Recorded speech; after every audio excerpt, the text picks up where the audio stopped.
Hey, Allison, can you hear me?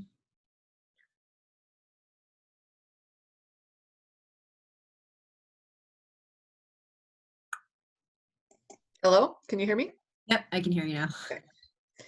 I think I updated my Zoom and it's different now. Oh, really? Yeah, like it prompted me to update when we ended our blending or bluff call yesterday.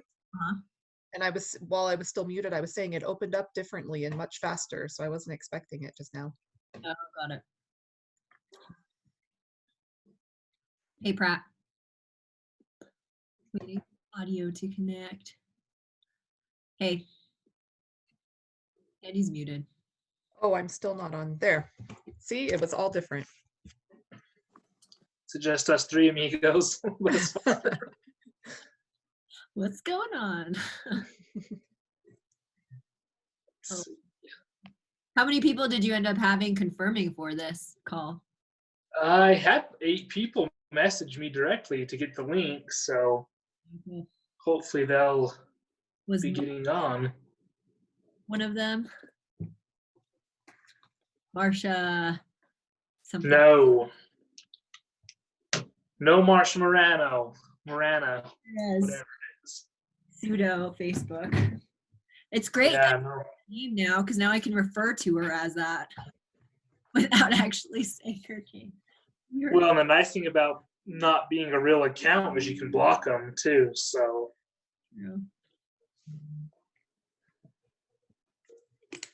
Oh. Yeah, hopefully we get a few more people on. The business list that I sent this to had, I sent it to Blandings BATC, and then I sent it to,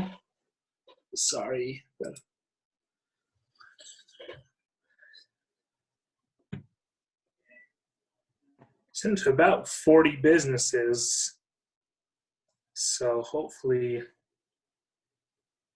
But they all had to reach out to you to request the Zoom call-in, right? What's that? They all had to reach out to you individually to request the call-in information. I sent the one to 40 people I sent to just business owners that I thought would be interested that may have not seen the Facebook post. Okay. But let's see. Yeah, we had 1, 2, 3, 4, 5, 6 reach out to me on Facebook. Cheryl Bowers, Lana, and Lynn were 3 other ones. So that should be 9, but cool. We shall see.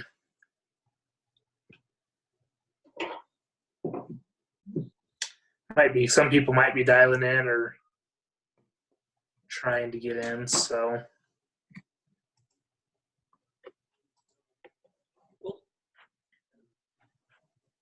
We've got Bill, Sylvia. Let's see. Who's that 808 number? That's Stuart with San Juan County. Oh, okay. Get out of here, Stuart. Just kidding. Bill and Sylvia, thanks for getting on. Hopefully we'll get a few more people here in the next, including Kirk, in the next 10 minutes. So. Yeah, thanks for working with us on changing that time. Yeah, I got that email sent out early today too, so I know that wasn't, no one responded and said that was an issue. So, but it's always interesting when you do something like this and then people are waiting to get on. Hopefully they'll, see here.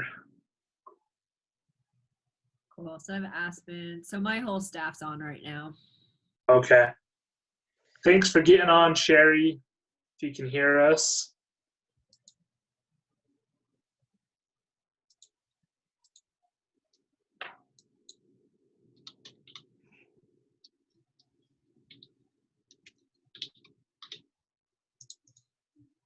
Maybe we'll sit on it for like 5 minutes or so. Does that work, Pratt? And just on board and then go from there. Yep, let's do it. We'll give it a minute and go from there.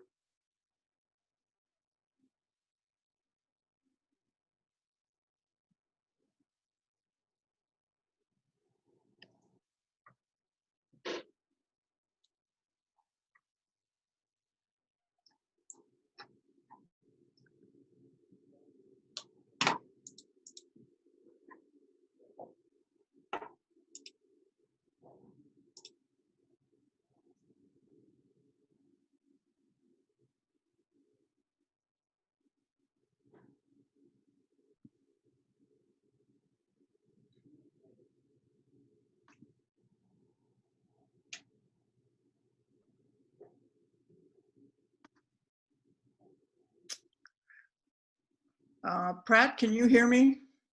Yep, we can hear you, Sylvia. Okay, I was having a little technical difficulty.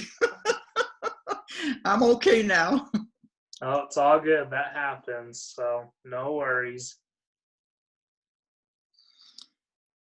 I can see everybody. Okay. How's it going, Sylvia? It's going good, thanks. Yeah. Oh, I got the acknowledgement about the pushback for me to pick up on Friday, so I'm going. Yeah, from Tammy. Sorry about that confusion. It's been kind of a process in getting everything sorted. There's like a lot of moving pieces that we just didn't have in place before and trying to get in place now. So Yeah, no problem, no problem. I just didn't want to show up at the wrong time. So I'll go there on Friday. okay, good, perfect. I'm glad that worked out.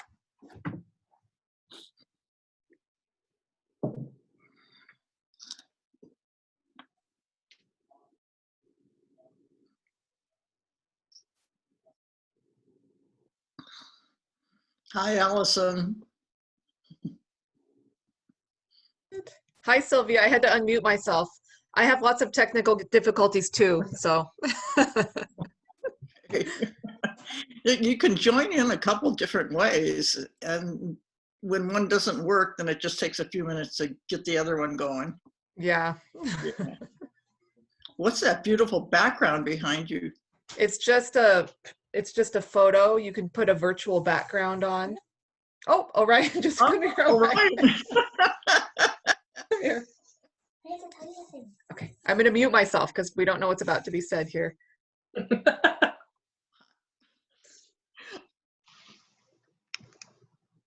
Hey, Kirk, how's it going? Good. How are you guys? Good. Pratt, I'll let you do, like, if you wanted to wait longer, or you can kind of go with what you would like to do in your introductions. And Yeah, let's do 3 more minutes, and then I'll jump on and we can get going. sounds good.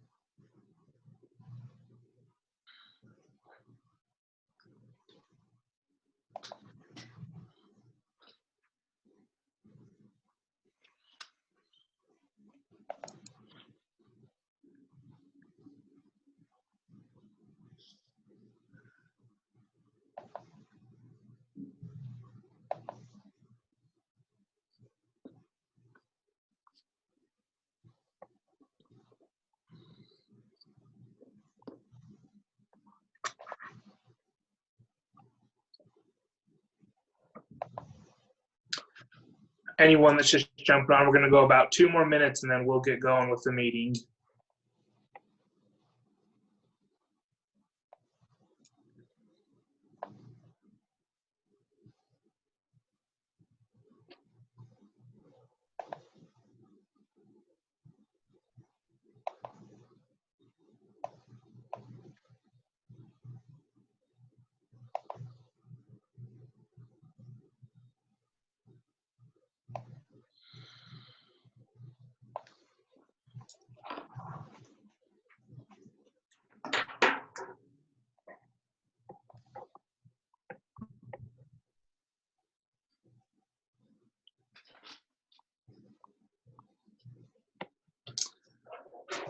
Okay, we'll go ahead and get started here if that works for everyone. Kirk, appreciate you being here. Natalie and her office at the county kind of set this up for us, and from what it sounds like, Kirk, you just had a phone call recently that hopefully sounds like you're able to touch base with a few other county health directors. Is that correct? Yeah, I just got off a call with General Burton at the Utah Department of Health, looking at the recommendations that are going to be given to the governor. Ultimately, it's going to be up to the governor, I guess, to decide how we proceed. Right now, based on the data, The recommendation was going to be for a number of counties to go toward yellow. But several counties on the Wasatch Front would be staying orange, as would San Juan County for 2 more weeks, based on the data they're tracking. That's what it looked like would be recommended to the governor. I asked that that regardless of what the decision was, that we be given the option to reevaluate after we've done this blinding outreach testing, depending on if that throws us any curveballs, or if we continue to see a stark difference between what's happening on the reservation versus the rest of the county, that we might want to put in a request for yellow for the rest of the county and leave the reservation orange. I think they're open to those sorts of requests, but I'm not planning to do anything until I told them that we would follow the governor's recommendation for now, unless that we felt like the blinding outreach testing was pointing us in a different direction than that. Thanks for that. And then, if I'm correct, we just have four households currently in Blanding, correct? I think that might be changing. Look, I believe I got at least one more Blanding positive. It's not going to be reflected yet on the state site, but the last time I looked, which was only like 2 days ago or yesterday, maybe, it was 4 households in Blanding.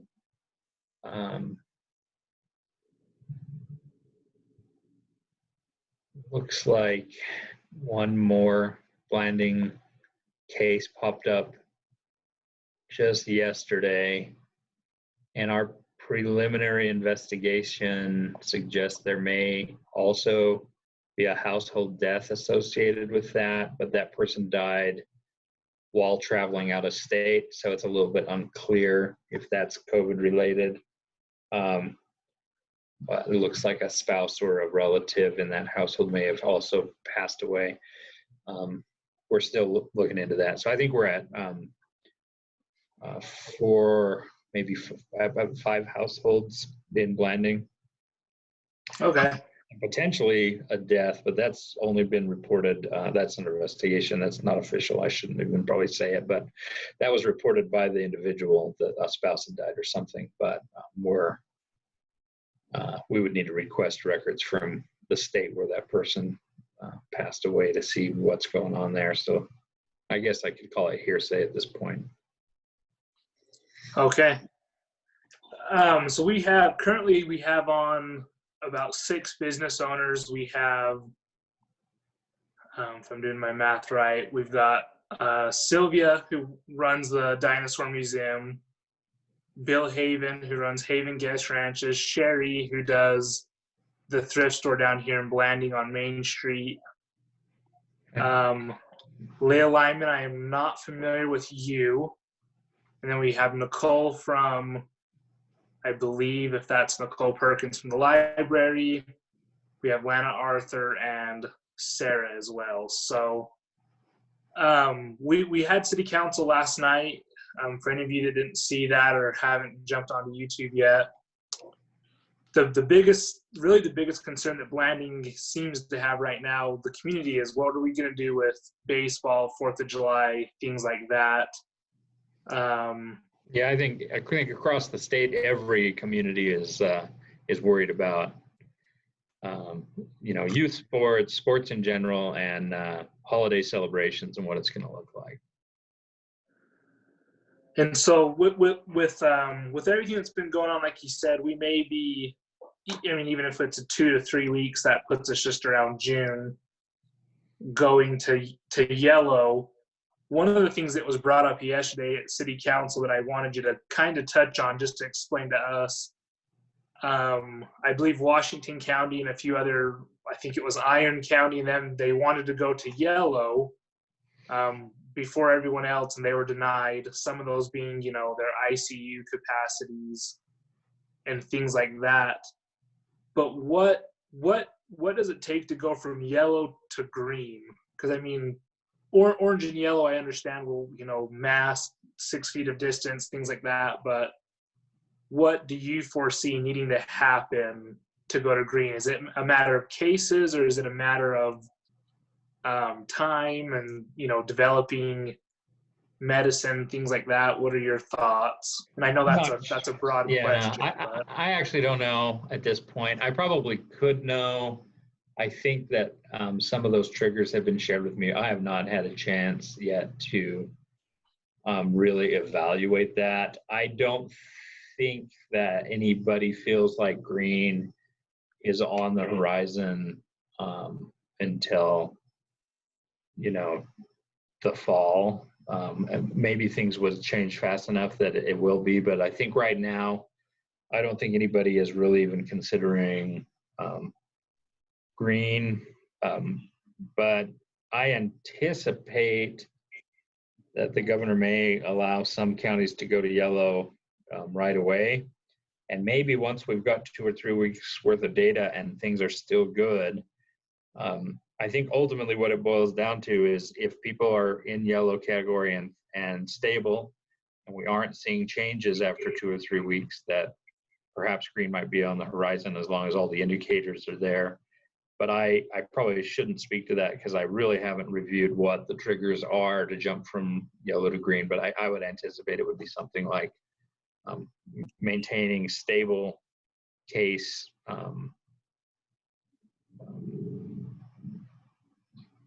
I guess R naught is like the phrase, but the number of infected people per case, if that remains stable under yellow, that and we still had low hospital bed utilization, that we could move into green would be my assumption on my part.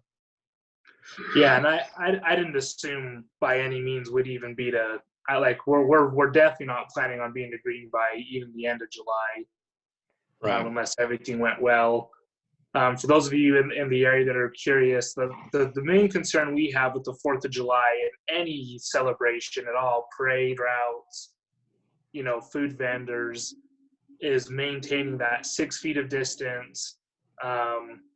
Ultimately, it leaves us with a parade route that's 8 or 9 miles long, depending on how many people come down. We try to shoot off fireworks, but if we end up with 1,000 people wanting to sit down at the baseball fields like usual, and then they leave and we get an increase of 200 cases, and even one death really wouldn't be acceptable in any way, shape, or form. That's kind of where the city stands. We understand that there's a lot of things we want to do, but ultimately we're trying to get the schools open and everything back to normal sooner than later. And obviously, with the media, if we were to do something dramatic or drastic, they're going to be all over us, I'm sure, from the state and possibly the nation.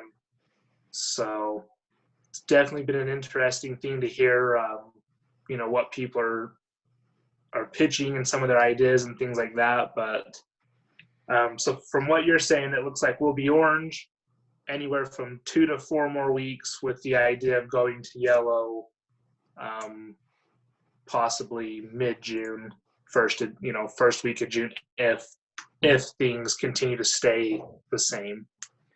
Yeah, I think that's probably the best, probably the most likely scenario would be for the governor to, I think he probably will be doing county by county announcement saying this county can go yellow, this county can go yellow. My guess will be San Juan will be asked to stay orange, given what we've seen with recent case increases.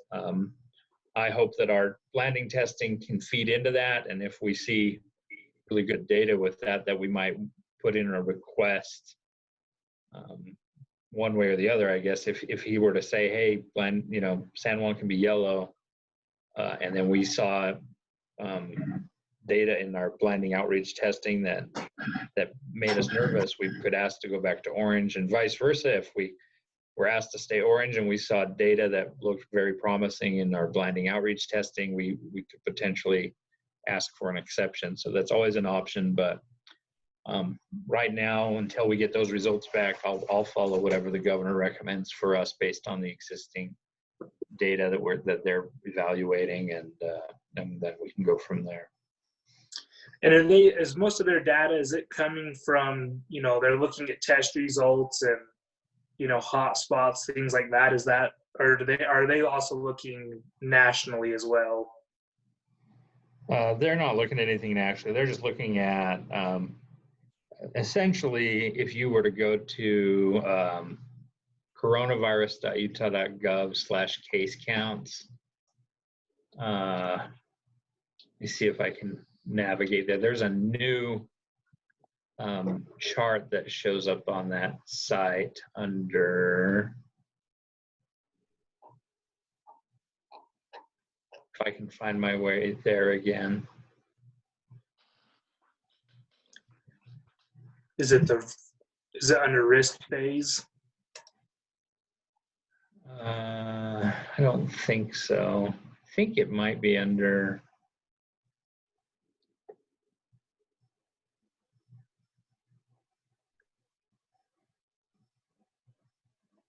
I've already forgotten how to get there.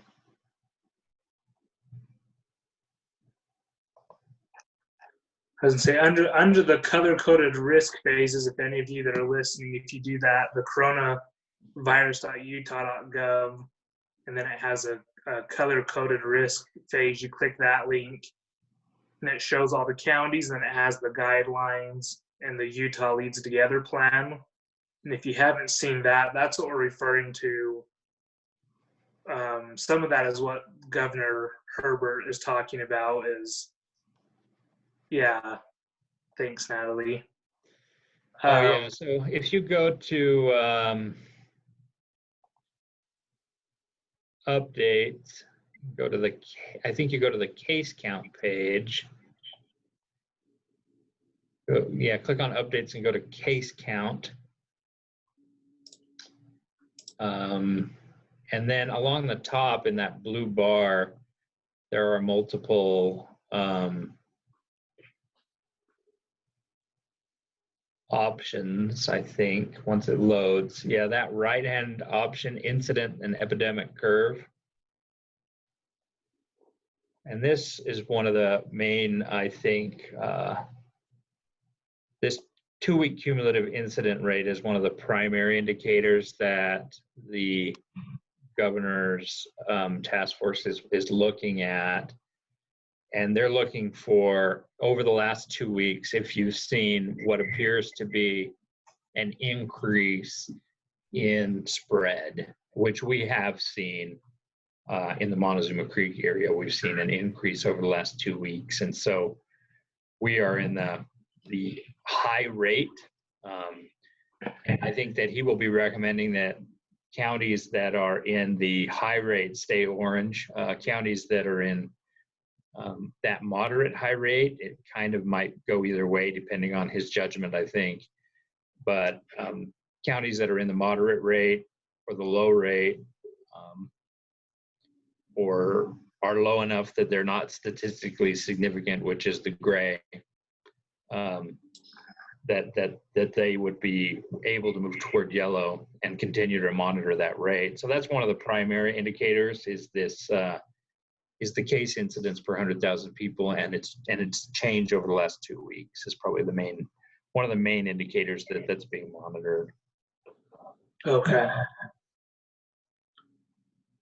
No, and that's been interesting to see. I don't know, is one of the reasons they're doing the testing in Blanding, is that to get more numbers, or is that just strategically because it's kind of in the middle of the county and they can get as many, they can have a lot of help here? And it was strategic. I requested that we do that here because to date, we haven't had statistically significant testing numbers in Blanding, and so it's very difficult to make a determination when the total number of people. I think I've seen less than 200 people from the beginning of this until now. Less than 200 people in Blanding have been tested, and less than 50 residing in Monticello have been tested. And so it's very difficult to know if we're seeing any community spread, or if there are cases that are out there that haven't sought testing or that are asymptomatic. So we've got a lot of data on the south end of the county because that was a hotbed early and we were focused there. We anticipated seeing more cases in Blanding and Monticello. We never really have, and I don't know if that's because their symptoms aren't too bad and they aren't getting tested, or if we really don't have cases. So we're hoping to shine a flashlight on that and have that help us make decisions as we move forward. Yeah, I think that'll work out really well. I know, that was a question last night that came up with city councils, why Blanding was chosen, and that was our best guess is because they're trying to get more accurate numbers for the whole county. Yeah, absolutely. Yeah. Appreciate that. I think that'll go well. I hope you have a lot of people turn out to that. And I will say that just statewide, what we're seeing when we've done outreach testing is 4 to 5% rate of positivity. And so from my perspective, that's kind of what I'm thinking we will see. When we did outreach in Montezuma Creek, we saw more like 6.5% positivity, which concerned the governor's office. It concerned me as well. That isn't out of line with what we thought we would see given rates on the reservation and what we've seen spreading. But it was an indicator that we do have continued spread there and it's not declining. And so given that, I'm really looking at this and thinking, if we were to test, let's say 1,500 people and we had a 5% positivity rate, that might be 75 cases. And if we got 1,500 people from Blanding and we identified 75 cases in Blanding, from a numbers standpoint, when we update our case counts, people might be concerned about that. But, statistically looking at that would be what I would expect. And that would mean that we're in sort of a stable phase and we're consistent.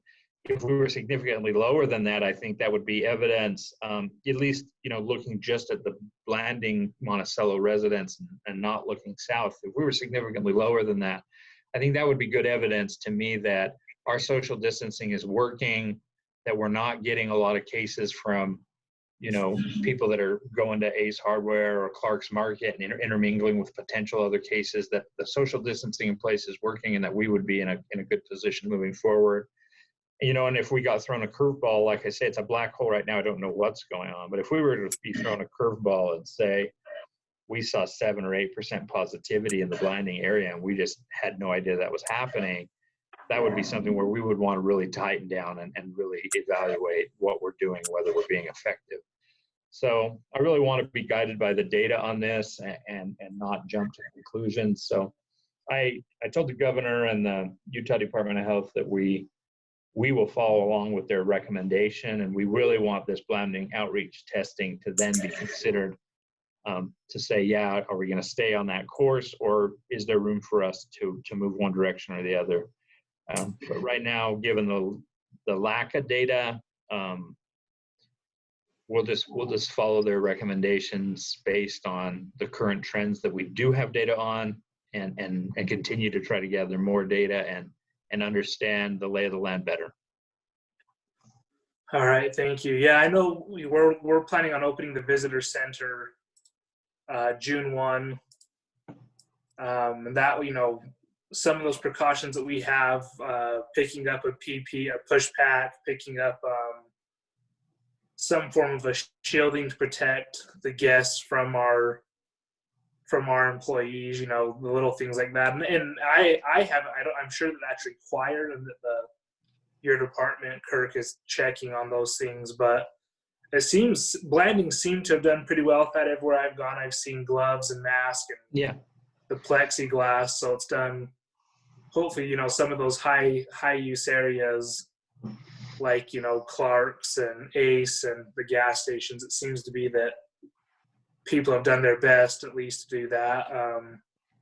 Lana could probably speak to that too. I'm sure she's done quite a bit with patio and the traffic that they've seen. So yeah, and we hit restaurants hard early, and I don't know if it was ever really made public, but I know that Summit County had a lot of cases early on, and the first 100 cases they had in their county, they linked back to like 3 bars and restaurants. And it turned out that the exposure that was happening early on in the state was at restaurants and bars. And so that was part of the reason that you saw really strict guidance that came out very early on, just prohibiting dining in until we could evaluate ways that we could reduce that risk, because that appeared to be one of our main risk areas. And so we'll continue to investigate every case that pops up. We defer the cases that occur on the reservation to UNHS to investigate, but any non-reservation cases we'll continue to investigate and try to identify the point source where they were exposed. You know, so far for the non-reservation cases that we have seen, I think, I don't know about this newest one that just popped up, but everything we've seen so far was a known exposure to an existing case in a household setting, which is what we would expect. Some of those were exposures in Moab. Some of those were exposures to reservation cases. So yeah, we'll continue to investigate each case. And I think for me personally, the one thing that really would be a red flag to us is if we started to see a number of cases where we couldn't figure out where they were exposed. That would be something where we would really feel like we needed to clamp back down.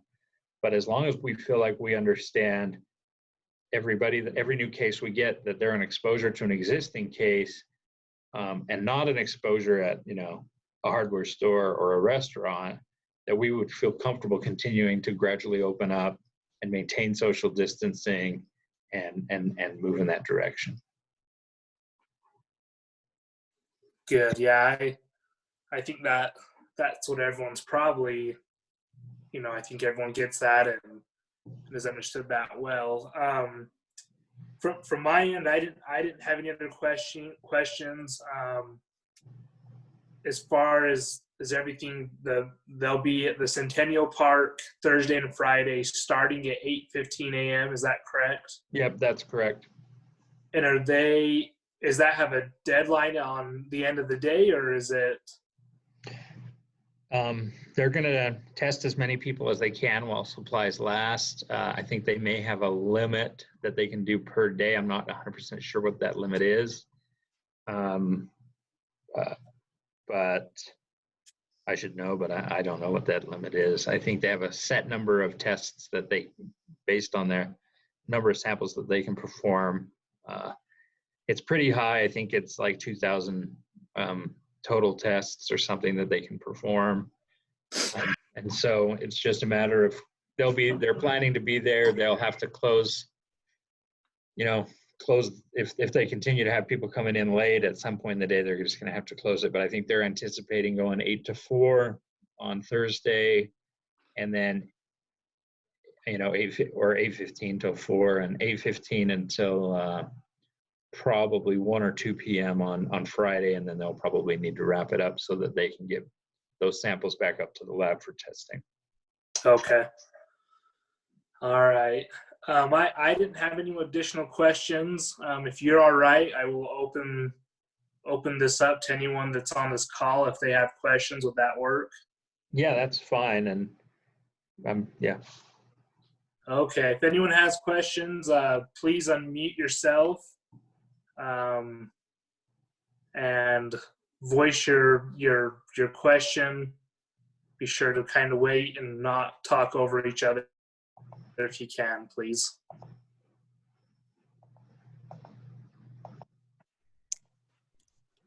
This is Nicole. Can you hear me? Yeah. I'm with the library system in San Juan County. Uh-huh. I just want to check. I'm talking to our left librarian. We've been developing an idea of how to open, and then I've been looking at guidelines from other libraries throughout the different states and throughout Utah as well. And we just want to make sure we're in accordance with what you guys want us to do. We're looking at Monticello's looking at opening up a soft opening beginning Monday. We won't be doing any group activities such as story hour or summer reading programming in person until we're given that green light by you or the governor's guidelines. And we'll be limiting like every other computer, so we make sure people are staying 6 feet apart, limiting how many are able to come in the library at one time, wiping down items. Right now we're wiping down everything that comes in to the library, making sure it sits before it goes back out to anybody. And then Blanding will follow suit. We're hoping to do that June 1st with Blanding and Bluff. And then because of help needed in Bluff, we're going to stagger Montezuma Creek's library opening the second week in June, and just following those same guidelines as, basically those same guidelines as the Monticello. We'll also be providing all staff members with a mask. I think Natalie's going to help us get those. And then also offering a mask to patrons as they come in case they don't have one, encouraging them. We're not sure some of the librarians want to demand it, others, my thought is we probably can't do that, but we can encourage it. So maybe my question is, are those guidelines okay? Is that going to keep us within following those guidelines you'd like us to use, and are we okay to do that? Are we, with those dates, tentatively? Of course, we understand if numbers change, we'll have to refigure all of that. Yeah, I don't have any problem with that. And in fact, I think from a liability standpoint, I think you would be fine to require masks for patrons of the library if you wanted to go that route. I wouldn't necessarily demand that you require that, and I'd leave it up to your best judgment. But it might get a little bit awkward for you if you don't require masks and then you do have someone, you know, say you've got some youth that come in to use the computers and one of them has a cough. Then you might say, oh, we wish we would have required that up front. And so my thought is, I don't think that there would be any problem, and you may want to consider just providing a mask for anyone that doesn't have one, and say masks are required when you're visiting. That way you don't have to panic if you do have somebody that comes in and has a coughing fit or something, that you feel like, oh, now we don't know what to do, right? That's my only thought, but I would be perfectly happy if you haven't seen it yet.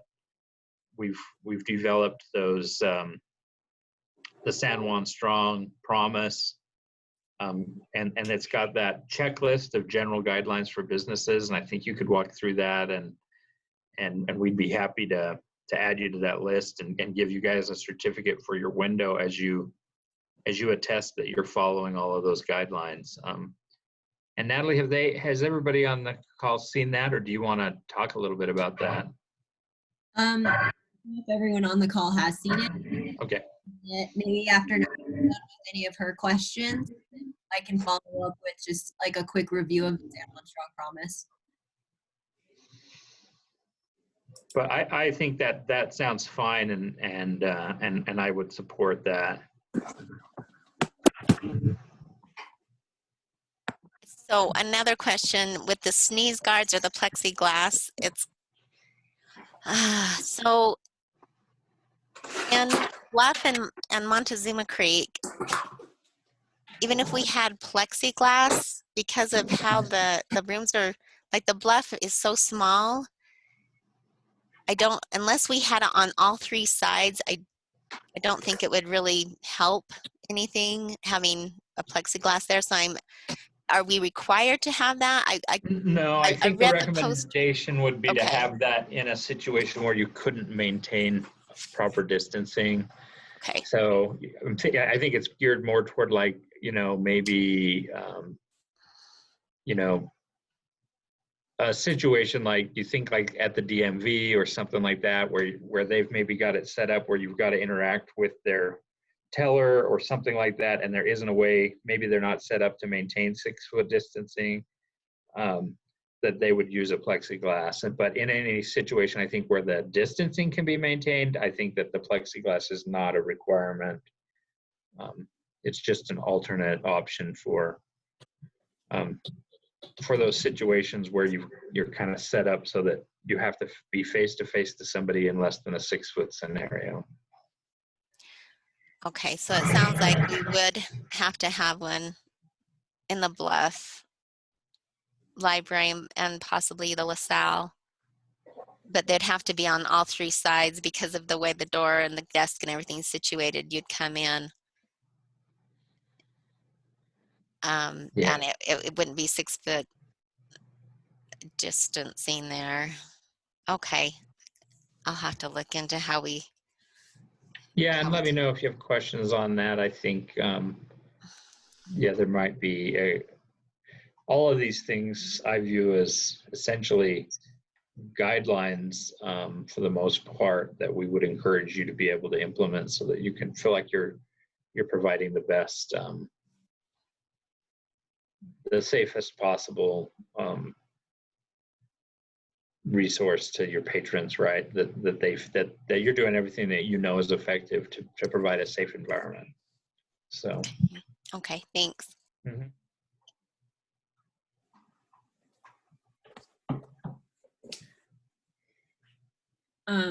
Anyone,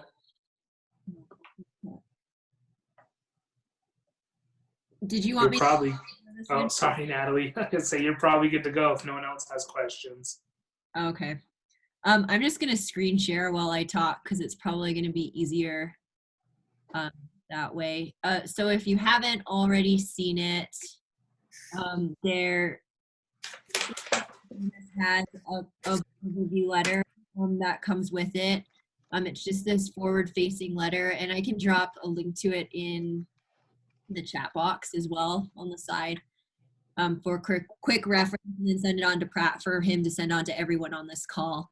But ultimately, the goal of that was working with the health department was one, just to help businesses build up customer confidence as they're coming into the businesses, and then two, to create this toolkit for you as a business or as a service base. So even businesses aside, libraries, fitness centers, city offices, anyone that serves the public, to provide you with a toolkit of all of the resources in just one location. We know that there's a lot of different areas to go for information, and so we just wanted to consolidate it all into one area. So I'm just gonna kind of quickly overview it. So the toolkit is linked right here, and that toolkit will just take you to this Google Drive that you have access to, and it has all of these different resources located on it. The attestation or the certificate, which looks like this right here, is ultimately a checklist, which is what Kirk was talking about. And the checklist is just it's an exercise to get you as a business owner to go through the guidelines. And there's two checklists. There's one for all businesses, and then the second checklist is specific for if you deal with food. So restaurants, food service establishments, food trucks, so on. What you would do is you would go through this checklist, check off, make sure that you're following these things, check off that you are, and then at the bottom, sign, date, and then return it back. You can just scan it and email it back to this email, publichealth@sanjuancounty.org. And then they will respond back with a signed certificate. Kirk actually reviews all of the attestations and then signs a certificate. And again, that certificate then you can post in your window. It has the San Juan Strong seal on it, and that's a promise ultimately to the customers and to the consumer that you are upholding the highest level of hygiene and doing your part as a business owner during this COVID time. Again, what I was saying, Strong Promise is two-sided.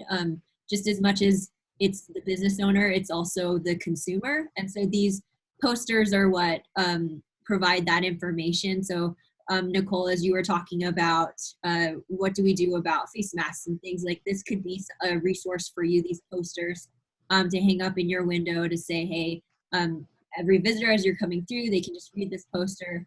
They'll know at the top to protect our customers, this is what we're doing. And then just below that, to help protect our community as a customer, this is what we're asking you do. And it includes things like wearing face masks, when you're unable to appropriately social distance, making sure people are washing their hands, hand sanitizing, coughing or sneezing into the crook of their elbow, so on and so forth. And so these posters are intended to be hung around communities. They're intended to be hung in businesses, and it's that overview of promise. We have done a mass print of these posters, and so we'll probably just touch base with Pratt or let him know if you'd like a poster, and we will do a drop of quite a few posters over to Pratt, and he can help distribute them. For hoteliers or any other business that wants them, we have these 4x6 cards as well. We viewed these really for like the hoteliers, you can just place on every bed, and it's just a blurb of the San Juan Promise with a URL that they can visit. And again, the URL has a visitor-facing piece, and then it also has a business-facing piece to go over both promises on both ends. Jumping back to the toolkit of what else is located in it, there's been a lot of questions as far as what do the guidelines look like for when I'm reopening. This folder right here, moderate risk orange resources, these are all of the phased guidelines by industry. So they're just one-sheeters you can open up and then print off for your business to have as a quick resource. And then as these change, we actually have them directly linked to the state site. For reference, you can open up the main 4.1 guideline, and this is just all of the industries combined into one document. For another user experience, we've also created this spreadsheet, which ultimately is the same thing as the 4.1 document. It just has it where you can just go directly to the tab that refers to your business. So like restaurant industry, you could just click on the restaurant and food tab, and then it will populate with all of the guidelines right there for your quick reference. Also in the kit, there's some additional printouts for you to have around your business as friendly reminders to your staff.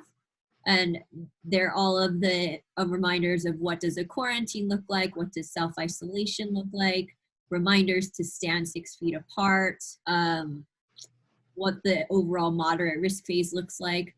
We're working with UNHS, still waiting on them, but we're also working to get some of this collateral also interpreted into Navajo. We know a lot of the employee base speaks Navajo, so it'd be helpful for them to have this interpreted both in English and in Navajo for you as a resource as well. One last thing with the San Juan Strong Promise I wanted to touch on was personal protective equipment, or PPE. The PPE push pack through the state, that was a free option you could opt into. It actually closed yesterday. If you did opt into it, you should be receiving an email from Tammy Gallegos at the county about when your pickup will be. There's some misconception. Not everyone will be able to pick up on Friday. We were hoping they would be able to, but it sounds like we might have a tiered shipment come in. So if you didn't receive an email, but you did submit a form, don't be worried. You might just be in another wave. Hopefully we can get everyone's on Friday. As you join in the San Juan Strong Promise, you will also be able to receive free masks for all of your employees. That was one commitment we wanted to make as the county to all our business owners to support them. We know PPE is expensive, and so we were able to find funding to make sure that every employee in the county receives a face mask. We just we'll be working through the San Juan Strong Promise campaign to get those face masks out to everyone. So as you sign on and on board, you'll be qualified to receive those face masks. Another option for PPE is face mask specifically is also through the state of Utah with their effort for every Utahn to receive a face mask. And again, all of this, sorry, I should have been scrolling down while I was talking, is actually located in the San Juan Strong introduction packet. It outlines all of those resources right there for you. We also have a wholesale order that's going right now. I think Pratt has a link to that form. If anyone's in need of purchasing some additional PPE, we aren't able to fund everything, but we were able to negotiate some wholesale prices for hand sanitizer, some stands, and I'm blanking on wipes as well. So that resource is available too. We're just asking to have your order in by Friday. And then from there, we'll work through invoicing and everything. But that's another resource as well for PPE. That's the San Juan Strong Promise, if there's any questions about that.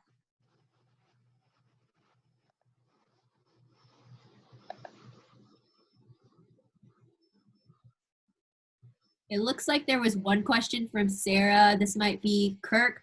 Is the testing only for Blanding residents? No, it's open to anyone, anyone that wants to show up. We felt like it would be very difficult to try to limit it to people of a certain place or anything. So it's anybody that wants to get tested or has concerns, and particularly if you've got anybody in your household or you yourself have recently had any of the symptoms. And I don't know if anybody follows what the symptoms are, but it's surprising the variation that we've seen in symptoms. Some people have reported only diarrhea. One symptom that we've seen is that people just reported a change in taste or smell, that they felt like they couldn't taste things very well all of a sudden, and that was their only symptom.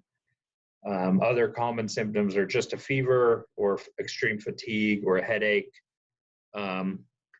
And not very many, not as many people have the cough as we initially expected. That seems to be more of the severe cases progress to a really bad cough. But many of the moderate cases are pretty mild symptoms. So if you or anyone in your household has any of those symptoms, we definitely encourage you to come get tested, but we're not screening based on symptoms. So if you're just curious and want to get tested, you can do that too. And it's open to anyone in the community that wants to show up. I will ask one question because I think there's been a few Blanding businesses that have asked this. Clarification on self-isolation. If someone's coming into our county, as we are allowing visitors to come in and hoteliers are open up, are they required to self-isolate for 14 days when they come into the county? And if so, what does that look like? Is it restricted to the room, or can they go out into the backcountry? Maybe I don't know, and I'm just encouraging people to follow the guidelines to the best of their interpretation of it right now. We've actually, all the health officers, I think, have asked the governor to clarify that particular 14-day quarantine statement and what that really means. Because that's something that I think is just plagued with problems and difficult to enforce and difficult to interpret based on the way that it's currently stated. So we're asking everybody to interpret that to the best of their ability and try to abide by it. I think it's plagued with issues and it's difficult. I think at the end of the day, I would hope that anybody anywhere that is either traveling from somewhere that has a high incidence rate, or if they've been around people that they know may have had symptoms of any type, or a household member, that they would voluntarily quarantine themselves. And to me, that means staying away from public places and not interacting with people. But certainly, I think people could do that in a hotel room and hiking, right? You could stay in your hotel room and hike every day and never encounter another person, and I would consider that quarantining. But some people might not, so we'll leave it up to people's interpretation until we get better clarification on that statement from the governor. Thanks for that. I think that helps a lot. That was a good question. Thanks, Natalie. Does anyone else have anything they would like addressed, or anything else we could help you with while we're all here?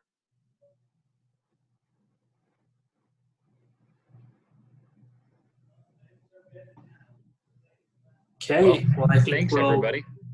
we'll be done. Appreciate your time, San Juan County. You guys doing a great job, and keep it up. Thank you. Thanks for the opportunity. Bye. Thanks, We'll Kirk. see ya.